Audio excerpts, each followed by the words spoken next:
In this video, I'm wondering why I even take photos in the first place. I don't look at half of them. Well, join me and find out. Roll titles.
Hi YouTube, Brian James, that Micro Four Thirds guy with you once again, and I'm back here on the beach at Perranporth. I'm thoroughly enjoying being at Perranporth. It's a fabulous little village, it really is. Well, a little town, it's whatever it is, fishing village, small town, whatever.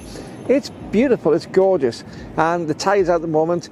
Mrs. Four Thirds out with the dogs on the beach somewhere, and I've taken this time to do another video. But I was walking down here with camera in hand once again, to take photographs of something I've already taken a couple of days this week, and I was thinking, why am I actually coming out? Why do I worry about taking photographs? Most of the photographs I've taken over the last few days, I don't even have anymore. I've got rid of them. So you know what was the point of taking the photographs? Well, first of all, yes, I've taken hundreds of photographs over the last few days, and a lot I've got rid of because they weren't the ones that I wanted. They were the ones that were enabling me to get the final shot that I wanted. If I've been doing something on fast frame rates, then obviously you get the stuff in front and behind the actual shot you want.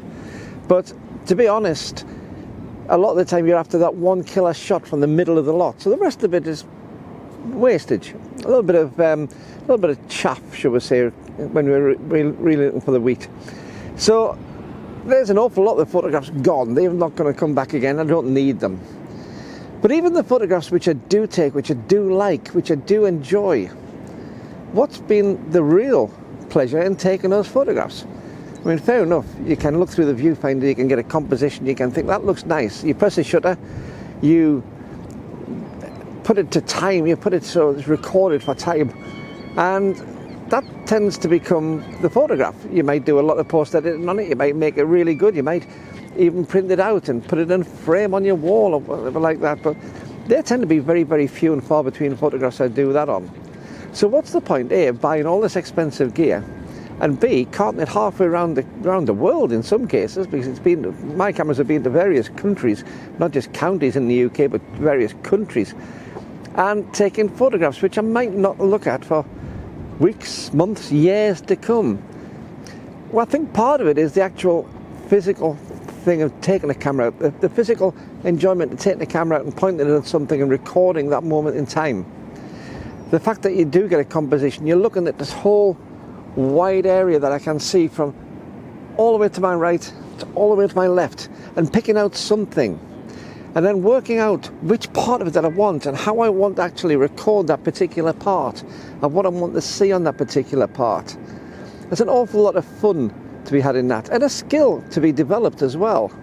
Very few of us have a perfect eye where we can just naturally take photographs without thinking about it and get really good shots. Most of us have to think about what we're doing. We have to learn some of those techniques. We have to learn what makes us interested, what makes other people interested in our shots. We have to learn how the light hits something. We have to learn how the composition works to make the best of the subject we're trying to record. And therein lies a challenge, and that's a great challenge to have. And as we get better and better at that, we hone those skills to a point, hopefully in some people's cases, of perfection. Long way off on me, I'm afraid, on that one, but it's something we aim for. But there is something else I really enjoy, and I'm doing it now. Although I'm looking in the lens here, I'm looking past the lens onto the beach, and I'll let you see the beach in a second. But I'm having a look at the beach, and I'm seeing the people on there walking the dogs or walking with each other, and seeing how the water patterns are, where the tide's been in, and looking at the seabirds on there, and looking at the rocks and the buildings around me. I've been out for a walk. I've come out on a nice sunny day in the middle, well, early part of October, where the temperature is just nice and pleasant. I've got my shorts on. I've got my fleece on though, because it's a bit windy. But I've come out here and I'm getting to one with my surroundings. Whether they be man-made surroundings with the buildings, or whether it be natural surroundings like the rocks and the sand and the water. And I think that is probably the biggest part of why I actually go out with a camera. Not to take photographs. I think that taking the photographs is the excuse. It gets me out the house. It gets me into some fantastic places, which place I would probably never visit otherwise. And it makes me think about my surroundings, rather than just glancing past and saying, oh yeah, very nice. I actually have to take an interest. If I'm going to try and get a good shot from somewhere, I have to start taking a greater interest in the place where I'm physically at. I'll give you an idea. I'll show you this sort of view of the sand that I'm looking out over now, and I can see up at the left-hand side the caves on the rocks. And if you just hear and just glance around, you maybe don't even notice the caves, they're just rocks.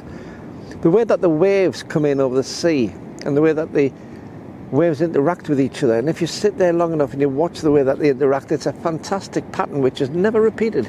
It's all a unique pattern of how this water comes together and froths up as the water breaks towards the sand, and how these individual waves interact with each other. And I think that's fascinating. What happens when they lash up onto the sand itself? The patterns in the sand where people's feet have been, or bicycle tracks, or the lifeboat being towed down to the waterfront, all those sort of things add a unique pattern, a pattern which will never ever be repeated. It's unique because tomorrow the sand will have all been washed flat by the tide which has come in this evening, and as it goes out it gets rid of all the patterns which have formed. People will do sand drawings, will do little sand sculptures, but they'll be gone, never to be repeated. You might do something very similar, but never exactly the same. And as I go around the world, as I go to different places, whether it be to Germany or Cyprus or France or Scotland or Wales or England or America or wherever it is that I've been, there's always something which will catch your eye if you go out with a camera in your hand. So I keep on saying at the end of my videos, I say it regularly, take your camera out and have fun with your photos. And I think that's probably the most important thing that I can possibly pass on as one photographer to another. Have fun with your photos. We get one chance on this earth, in my opinion, one chance to do something enjoyable, one chance to make our impact on what's surrounding us. And there's various ways to do it. There are some very destructive and very negative ones. There are some very positive ones. A negative one is, as I said in one of my previous videos, chopping down the sycamore at beside Hadrian's Wall.